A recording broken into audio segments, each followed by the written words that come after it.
Comment faire pour passer moins de temps dans les transports en commun?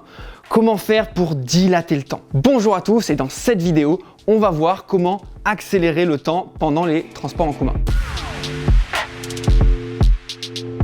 Je vais vous partager une astuce de mémorisation qui va vous permettre de passer le temps et en plus de travailler votre attention et votre capacité à imaginer. Ça marche dans tout type de transport, le métro, le bus, le TER et même le bateau-bus. Et oui, il existe des bateaux-bus. Chez moi à Toulon, je vais au travail en prenant le bateau. C'est la classe quand même. Donc la méthode qu'on va utiliser, c'est la méthode de l'histoire. Alors l'histoire, on va s'inventer une histoire, un peu comme les enfants. Et en plus, le secret, c'est de sensorialiser. Qu'est-ce sensorialiser? C'est la capacité à utiliser un maximum nos 5 sens. On a découvert ça grâce à des études sur des hypermnésiques. En fait, les hypermnésiques, c'est les gens qui mémorisent trop d'informations.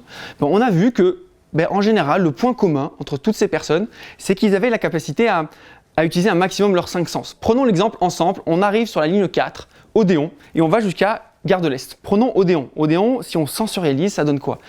Soit vous connaissez le lieu, donc vous avez la place, l'endroit, et vous arrivez à vous l'imaginer, mais si vous n'arrivez pas, vous pouvez jouer avec les sons, et donc Odéon, moi je pense à accordéon. Donc accordéon, j'imagine donc la couleur d'un accordéon, la sensation de jouer, le bruit, la musique qu'il peut faire. Voilà, plus vous allez sensorialiser, et mieux ça va fonctionner. On continue, donc après Odéon, on va commencer notre histoire, c'est Saint-Michel. Alors Saint-Michel, moi c'est facile, j'imagine un saint, et Michel, mon grand-père s'appelait Michel.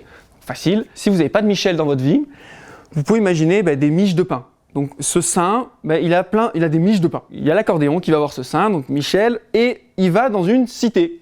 C'est la cité. Et dans la cité, donc on a cette belle cité, au centre, il y a un château, un petit château, un châtelet. Et quand on rentre dans ce châtelet, ce qui est intéressant, c'est qu'il y a des halles partout. Donc il y a plein d'aliments pour acheter. Et un truc un peu bizarre, il y a un magasin de Marcel. Et c'est des Marcel verts. Parce que c'est Étienne, Marcel. Ouais, Saint-Étienne, vert. Marcel, Marcel quoi. La particularité, juste après pour connecter, donc Réaumur, Sébastopol, j'imagine des armures. En fait, c'est des Marcel qui peuvent être portés uniquement sous des armures. Celui d'après, donc ces chevaliers qui portent ces Marcel, qu'est-ce qu'ils vont faire? Ils vont manger des choucroutes. Strasbourg, Saint-Denis, ok, c'est cliché, mais personnellement, j'adore la choucroute. Allez, revenons à notre chevalier qui mange de la choucroute avec Saint-Denis, donc avec quelqu'un qui s'appelle Denis. Moi, c'est mon père, c'est facile. Et donc là, il va prendre une douche sous un château d'eau. Donc, il se prend une douche d'eau et cette eau, elle arrive directement à la gare de l'Est. Allez, maintenant, testons-nous pour vérifier si vous vous souvenez de l'histoire.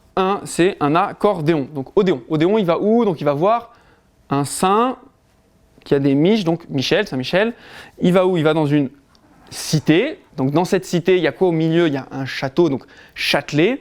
On rentre dans le château et qu'est-ce qu'on a? On a des halles. Dans ces halles, il y a quoi? Il y a un magasin de vêtements, des Marcel verts pour Saint-Étienne, donc Étienne, Marcel. Elles sont portées sous des armures. Donc Réaumur, Sébastopol. Celui d'après, c'est donc le chevalier qui va manger quoi? De la choucroute. Donc choucroute, c'est Strasbourg, Saint-Denis. Après, donc il va prendre une douche sous un château d'eau. Et enfin, on arrive dans la gare de l'Est. Donc bravo pour cette histoire, mais rassurez-vous, plus vous allez vous entraîner et plus vous allez avoir cette fluidité et cette aisance. Entraînez-vous et j'ai hâte de voir aussi dans les commentaires l'histoire que vous êtes créée avec votre trajet que vous faites au quotidien. Je vous souhaite une excellente journée et avant, pensez à donner un futur à votre mémoire en donnant à la Fondation Alzheimer. C'est le meilleur moyen pour financer la recherche contre la maladie.